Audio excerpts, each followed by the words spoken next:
Welcome to CMO Confidential, the podcast that takes you inside the drama, decisions, and choices that go with being the head of marketing.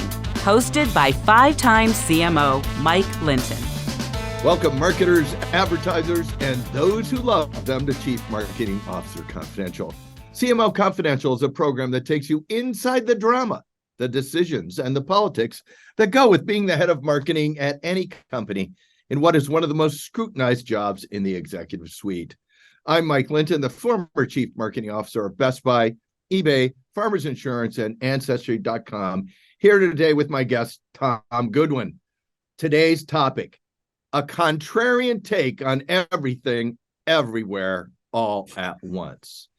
Now, Tom has been studying innovation and change his whole career.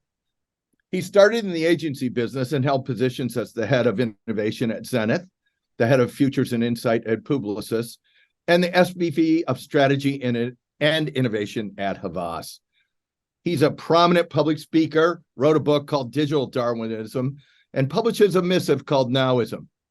Full disclosure, I have known Tom since my time at Farmers, where he impressed me with his practical take on innovation and his willingness to be a full-on contrarian. This is his second time on the show. Welcome, Tom. Thank you. Thanks for having me back. I never normally get invited back onto things, so it's quite a shock. I'll try not to repeat the same things as if. Yeah, so we have bad taste and judgment, so welcome back. We might have you on even longer. I think so. Hey, now I've been reading your post and thought we should talk about the fact that you have a different take on just about everything that is all the rage now. Let's start with AI, artificial intelligence. You said it is driven by what I call FOMO, fear of missing out, and that the hype on AI is maybe a little overblown. Give us an overview of what you're thinking and your meaning on that. Yes. Well, to start with, I want to take issue with the idea that I'm a contrarian, which in itself is a contrarian viewpoint. So I may as well just shut up because I've already proven myself. I do just think there's a lot of people that say a lot of nonsense. And it's not my goal to read the entire internet and figure out what I can have a different opinion on. It's just that I have my own views that are often rooted in an understanding of how the real world actually works.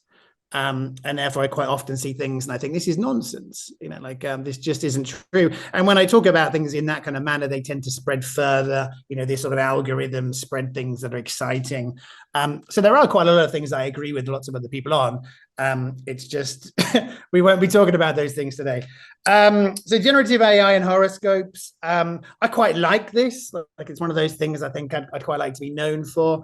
Everyone wants to think that the world makes sense. Everyone wants to think that there's this ultimate higher power that's sort of intelligent. Everyone wants to sort of see the evidence they need to see to reaffirm a viewpoint they've already had.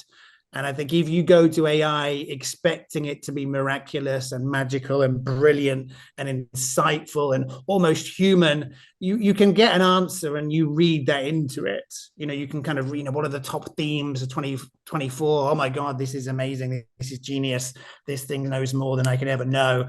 If you come to it expecting it to be terrible and sort of trite and full of sort of lowest common denominator sort of crap, then you'll read it and you'll get that from it as well. So I really think with this material, when we're reading it, we're really reading what our own opinions already were on this matter. I tend to think the generative AI for most things is actually rather pointless. If you're someone that works for the Daily Show making graphics, to bring to life Barack Obama getting smashed over the head with a cream pie, you could do a job with generative AI, but there are not that many people that do that for a living. If it's your job to write really boring copy that's entirely sort of derivative. What a great job description. Yeah. I mean, I'd apply. If your job is to do something that's offering no real unique value, then this is a sort of a helpful way to work less hard. But I'd like to think that most jobs are about adding something that needs to exist. So let's dig in a little bit. So if you think the hype is overblown, what is generative AI useful for? How should people be thinking about it? And then is the long-term, so two-part question, and is the long-term view of this right or wrong in your opinion? So, so now generative AI, long term. I mean, the hard thing about the internet is everything has to be made more simple so that people can understand it. So you end up saying things like Gen AI is going to change everything, or Gen AI is a complete waste of time. And obviously, all of reality lives in the nuance. Generative AI could be spectacular when it comes to writing code. Generative AI is amazing at doing things that don't matter that much well. You know, I had to, just before we came on air, I had to apply to rent out an apartment, and I had to write a personal statement about why I'd be a wonderful renter. You know, this is not going to be sort of Pulitzer Prize winning journalism. No one's going to buy a copy of this. It just has to be fodder that passes through a sort of bureaucratic step. No human being is probably ever going to read it. They just want to know that it was done. And I think that as a sort of framework for generative AI is quite useful. What is not particularly important, what doesn't need to provide anything new or original, what is the sort of the filler tracks to the album almost. And I may have said this on the show last time, but generative AI is a little bit like having about 1 million like really cocky, arrogant 16-year-old interns that are extremely they're sort of extremely diligent. They're really well behaved. You know, they're probably trying to get a really good reference. They're not going to try and freak you out by doing something weird. And in a weird way, like I have this really compelling view that everything that really adds value to the world is the stuff that's extraordinary. It's the stuff that's remarkable, that's new, that's naive, that's sort of uncommon, that's risky, that sort of has like an element of sort of humanity and passion and quirkiness. You know, that's how the world really moves forward. So let me pile on this a little bit. Yeah. We had a venture capitalist on talking about what he sees the investments are in AI, and they're all about what you just said, which is, yes, I'm going to take something that is pretty standardized, like just case law or basic law or some basic marketing stuff or basic. This is going to be in the efficiency front, but then that's going to free up time for people, if they use it right, to do what you just said, which is add value on either customer experience level or the innovation front. Yeah, broadly speaking, that's absolutely correct. I mean, the more I've thought about it, I think that's quite a common view in the industry. You know, this can be the thing that frees up the time for people to be most good at what they are. I'm still kind of wondering how much value it actually adds. I mean, I'm doing a lot of consulting work at the moment. I'm extremely keen to use these tools. I've probably used them 1,000 times now. And the only real value I've got from it is when I need to make sure that I'm not being really stupid. It doesn't really make me more intelligent. It just gives me more confidence that I'm not being stupid. Give us an example. Give us an example if you can. You know, say you're working in a brand new field. I don't know, I had to do a presentation the other day, a large event all about the future of cities. I've spent quite a lot of my life thinking about cities. I go on, you know, quite a regular sort of digest to read about it. And I wrote down what I thought would be 15 really interesting things to say about the future of cities. I then went to generative AI and asked it, you know, things that it found interesting. And it basically gave me about 7 things, most of which were way more bland and similar to my points. You know, it didn't give me the sort of 6 ones that I'd come up with, which were different. It didn't give me 6 ones that were extraordinary and I hadn't thought about. And what it did is it provided me with confidence that by talking about what I'm talking about, I'm not going to be wrong. You know, for me, it's the sort of it's the sort of background music. You know, generative AI is elevator music. You know, no one gets rich making elevator music, but it does allow music to sort of permeate into places that people haven't thought about before. You know, generative AI sort of allows us to have a more substantial platform for reassurance. And people are always saying, well, that's now, you know, it's going to get better. People are always saying the more data that goes into it, the more sophisticated it'll get. I don't believe that's true, because I think it's like adding more black and white paint into a sort of a painting container and then expecting to get different colors from it. I think the more bland stuff we ingest into something, and the more that this stuff is based around probability of likely existing combinations, I think it kind of improves the resolution of a process which is determined to make something that's average.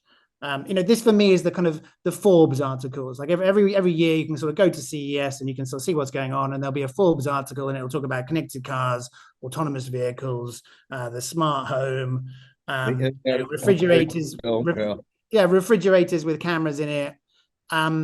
And there's no value to that whatsoever. Talking about the same things that other people are talking about actually offers you no value whatsoever. It's the one or two little crazy moments that only a human can find because they look beyond the data set. That's where the value comes. Got it. Let's flip this over to value again, which is one of the headlines you just wrote is Uber finally makes a profit. World wonders if pigs can fly. Now, this to me was really a poke at Silicon Valley, and a lot of the tech and the tech, I'm just going to say innovation, revolutionizing the world in general. At least that's how I took it. Tell me what you meant and if I was wrong there. Yeah, so I'm doing nothing to sort of dispel the idea that I'm a sort of angry, dollar store contrarian. But I mean, the Innovator's Dilemma, which is a wonderful sort of piece of thinking by Clayton Christensen, was based on the idea that, technology allows us to really change the unit economics of the world. The new technology comes along and allows companies to operate in ways which are radically more efficient and effective. And you can look at something like streamed videos, and you can think, wow, this is a lot better than someone driving to a store, picking up a DVD and driving home. You get sort of zero marginal cost, everything becomes software, life is good. Almost everything that people get very excited about today is not a sort of disruption to the unit economics. I mean, when you buy a sort of mattress online, the internet hasn't done something wonderful that allows the mattress to sort of establish itself in your home without you leaving the home. It just means that rather than you sort of can around this bulky piece of foam, someone else did it. One of my most, I guess it's contrarian again, one of my most popular sort of, fun things to do is to think, imagine if the world had happened the other way around. Imagine if we'd never known electric vehicles. Imagine if we'd never known petrol-driven vehicles and we'd only ever known battery-driven vehicles. How would we feel if someone invented the mechanical petrol gasoline-driven car? There would be some things about that would feel quite remarkable. Right. If all we'd ever known was e-commerce and someone said, hey, I'm going to rent out a warehouse near you. I'm going to make it really nice. You can just pick up anything you want and take it home. It would, in some ways, sort of seem like a revelation. We're going to have people that are employed there to sort of help you, and they smile at you and they sort of greet you and they ask you how your day is going. It all seems very pleasant. And sometimes I look at Uber, and I'm a big fan of Uber. And I kind of think, using all this technology should have changed the fundamental economics. Like the whole idea of it is that because you're outsourcing financial risk to the driver, because you're not really fitting around regulations that are there to protect us, because you're not responsible for buying a medallion or a license, this must be extraordinarily cheap, or it must be the same price and they're making boatloads of money. And it's just quite interesting to me that they've never really figured out a way to make money. The assumption was always that autonomous vehicles would come along, and they'd strip out the cost of actually a human being driving it. And it seems that only under that paradigm does this make sense. Yeah, because right now it's my take. I'm not 100% certain on this. It's not even that much cheaper than things used to be, and it's still not. I mean, it did make money finally, but it depends on the city. Certainly in London, it's a much cheaper way to get around, but most of North American cities, it's more expensive. I mean, it is a better service. I mean, maybe I'm seeming like a caricature here, but Uber is fantastic, and the ability for you to be in a kind of a Sheraton in the middle of a suburb in America and still get to a meeting in the center of the city, because you can press a few buttons, like it's extraordinary. It's just it's weird to me that these things don't make money. if anyone's ever ordered an Uber Eats, these days you spend about $85 to get 2 pita bread, some hummus and some baba ganoush. And you think, where did all this money go? Like it didn't go on aubergines. They hardly used any. Has this all just gone on sort of AdWords and, sponsored YouTube posts or something? I love the word. I love the use of the word aubergines. So, oh yeah, eggplant. There we go, everyone. Eggplant. So cilantro. So we've got like, Instacart, pricing. It's IPO. We've got a lot of stuff coming out. Is there anybody really bucking the trend here on this tech front in your mind because really what you just kind of described was what I'll call the dollars to dimes thing, which is, yes, we used to make $1. Now we put the internet on and now we do the same thing. And now we make a dime instead of $1. Who's bucking the trend there? I think the problem has been that everyone that understood technology has sort of triumphed over people who actually knew what they were doing. There are people who worked for Procter & Gamble for decades who knew precisely how to make a boatload of cash, selling shampoo or dog food. And then somehow some people came along before and they said, we're tech people, everything's a technology company, software's eating the world, and they sort of invented cereals that get delivered to people's homes, in sort of big boxes for $45 a month.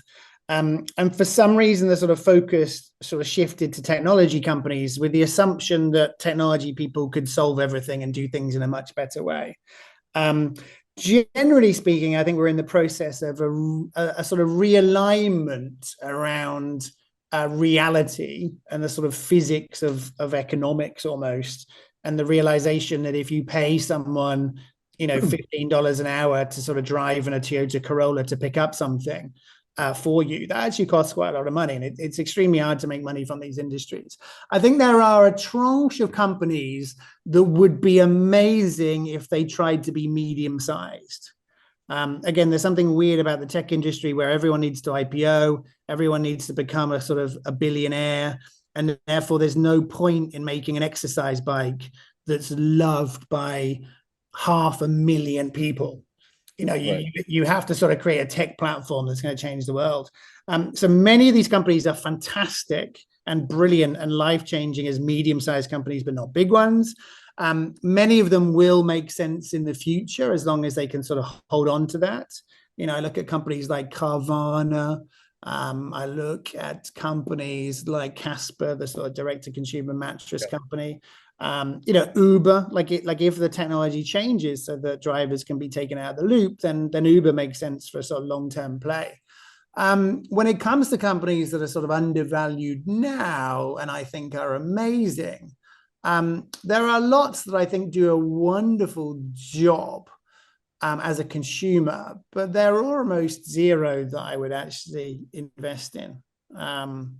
Roku, I think, is a very interesting business because how it could completely change the way that TV advertising is delivered.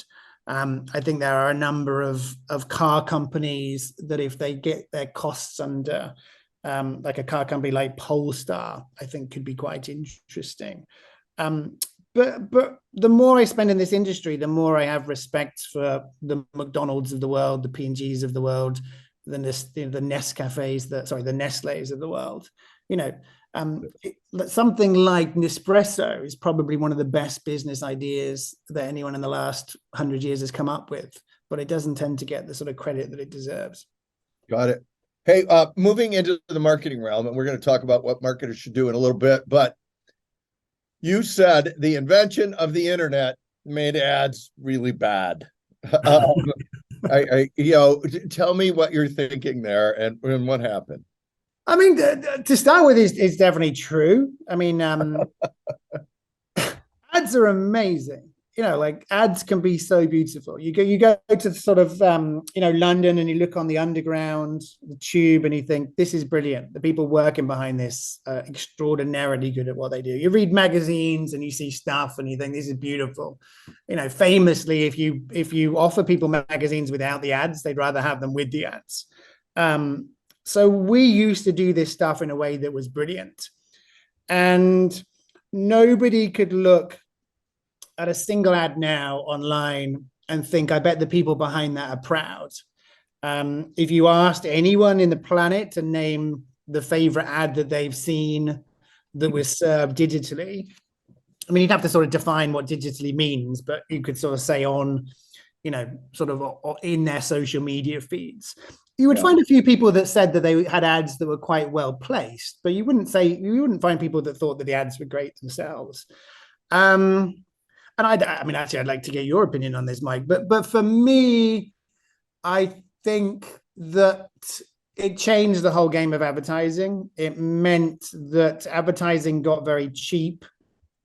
The more time that we spent online, the more inventory was created. The more we sort of clicked on things, the more inventory was created. And therefore, the cost of digital media was always very cheap. And because it was always a kind of add-on to an existing media plan that was normally based on sort of sticking numbers in an Excel spreadsheet to make sure they added up to a lot, I don't think anyone ever really took it very seriously. And then I got to jump in because I think one of the things that's going on is a lot of the ads, particularly in social or just digitally delivered, they're viewed by what they sell. They're not necessarily viewed by who they convince or who they bring in that's new. So what I would say that has gone on here that is, I think, really interesting is the ad has really become part of the sales funnel, not part of the actual moving consumers into new ground funnel. Yes. And that has created what I'm going to call a very workmanlike look. Yes. Everything in that last mile, and that last mile is almost always digital. And that has taken a lot of the creativity out of it because it can't be measured. Yes. Yes. And also then you're working on media to deliver these ads directly to someone that wants to buy or is thinking about buying. So the ads have conformed, in my mind, to their environment, but the rest of the environment is still out there, and these ads don't work in that part. No, and I think I mean, there's a lot going on. I think there's a lot of false attribution where the assumption is that the last thing that you got served was the thing that persuaded you to act, when actually it may be the best way you acted. Right. I think broadly speaking, the whole world sort of split into two. Basically it sort of split into sort of brand advertising, which was sort of telling stories, and they didn't really have to sort of perform, which is a terrible way to think about it. And then there was performance marketing, which was responsible for kind of like getting all the clicks and making everything happen. For some reason, which I don't really understand, but the assumption always was that digital channels can't build brands. The assumption was that traditional media can't be used to performance. So I think we very lazily gone about it. You almost have these two completely different worlds. I could talk about this for a long time, by the way, so maybe we should. We got to move on, but I think this is a whole other show, which is also the accounting of these. Yes, you are accounting for these over 1 year, and you don't treat any of the line item as an investment, and almost by definition, yes, the marketing to sales. So I want to write the marketer in the story from your perspective. So you're sitting here, and you're undoubtedly, a lot of marketers, well, I know this, are talking. You're getting a lot of pressure to do AI, to do more with less, to find efficiencies, to build the business at a time when everything's been revalued. And also everyone's still on it for the tech button. Write the marketer into the story. What should they be doing now? I think in an ideal world, and this is where you'll smile at me because you know what it's actually like, Mike, you would gain the trust of the board and the CEO. And you would be able to persuade them that you are doing the right thing, even though you're doing things very differently to other people. So you would hold strong. When the world wants you to do a Coca-Cola that's got a new flavor that's created by AI to get press, you need to go through the process of listening to your customers and figuring out what they really want. When the world is trying to use AI to do customer service very, very cheaply and very, very badly, you need to create the business case to do it with humans in a way that creates real, creates real connections and along the lines that customer service can be a marketing touch point. It's not that you need to do everything differently. It's just that you need to remember that almost everything that we knew about marketing in the 1940s is still as true as ever. I think this is a super point, which is, the marketing fundamentals are still the same. Everything around it has changed, but the fundamentals are still the same. Yes. But and you have actually written about this, I think, where everyone wants to be tech-like and disruptive. Yes. In fact, I think you called it smug capital in tech and disruptive. But the real fact is, if the tech is a great delivery channel, or you are truly disruptive, that's great. But in the bottom fundamental of this is the consumer still has to understand it and like it. Am I getting that right? And if I am, expound on it. If I'm not, take a contrarian. No, I mean, it would be amazing to get 20 incredible marketers in a room and say, what now fundamentally is different about the principles of marketing today than it was in 1940 or 50? Like what rules are no longer true, and what new rules should we write? And I'm really sure that nothing would change at all. I think we would figure out that if you look through the tactics or the methods that you could use along those principles, we'd find out that there was new stuff. But we'd also probably realize that even the new stuff hasn't fundamentally changed the very nature of the business. Like you could end up with a sort of an A4 sheet of paper where you write down the differences that really matter.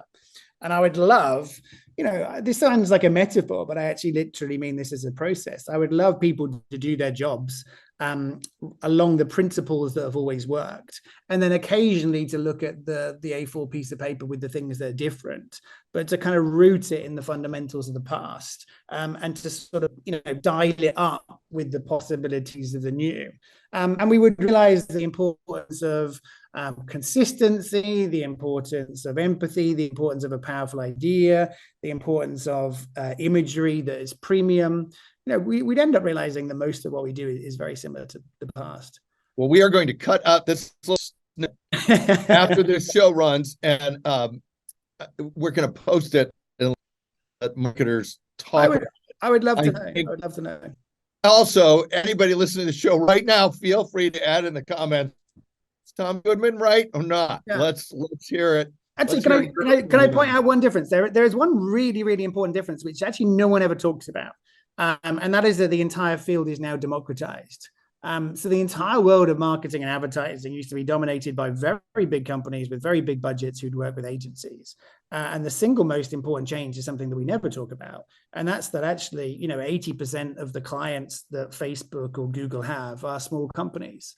Yes, that's true. And those people are self-serving, and those people don't have agencies to work with them, and those people struggle to get the resource. So if there is going to be one big thing that generative AI does, it's not to affect our jobs, big smug people working for big companies. It's to, impact the car dealership with 2 car dealers. It's to impact the bed and breakfast place where, Doreen's trying to figure out how to use Google and is using clip art.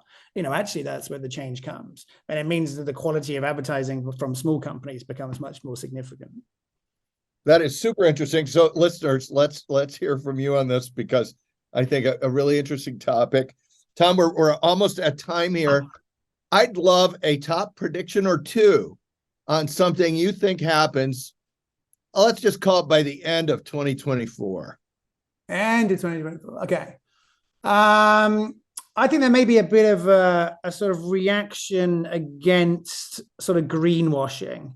I think we've sort of had 2 chapters. We've had sort of companies talking about ESG and their responsibilities.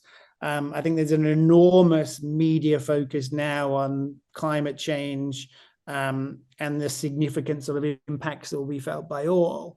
But I think we're in the sort of first innings where companies are doing things as gestures. Obviously things like carbon credits have kind of met their comeuppance. But I think there'll be a realization that using a sort of organic cotton bag that you then throw away after using it 10 times is actually worse than plastic bags. I think there will be a realization that EVs, when you look at the total supply chain, are sort of more problematic than we first thought. So I don't think there'll be a sort of huge rebellion against it. I just think we'll have slightly more enlightened and nuanced conversations about environmental movements. And the topic will become a little bit more meaty rather than sort of reactionary and naive. So a lot more pragmatic discussions about this. I think so. I mean, I think people need help. Like people, there's no point in sort of telling people that they can't eat beef, because being told what to do isn't a good thing. I think there'll be much more movement towards, look, here are 10 changes that you can make to your life that actually make a big difference. It's almost the opposite to the sort of paper straw thing. You know, people sort of had paper straws, they noticed them, they found them annoying, and they realized that it wasn't really changing anything about the world whatsoever. We will find the opposite to paper straws. Okay, well, thank you for that. I think that's a great end of the show. Listeners, feel free to suggest anything you think is going to happen. Yes. By the end of next year, and we can have a little dialogue with Tom because he has promised to come back on the show next year. Thank you, Tom. So tell me where I'm wrong. I love being wrong because it means I learn, and sometimes I offer opinions which are less well formed than they may seem. So we all grow from debate when people are wrong. Very good. All right. Well, thank you, Tom. Thanks for being on the show.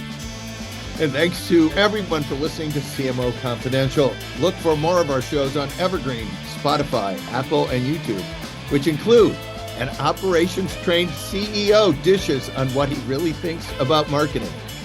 A B-School professor discusses brands taking a socio-political stand. Hint, it's often not a very good idea.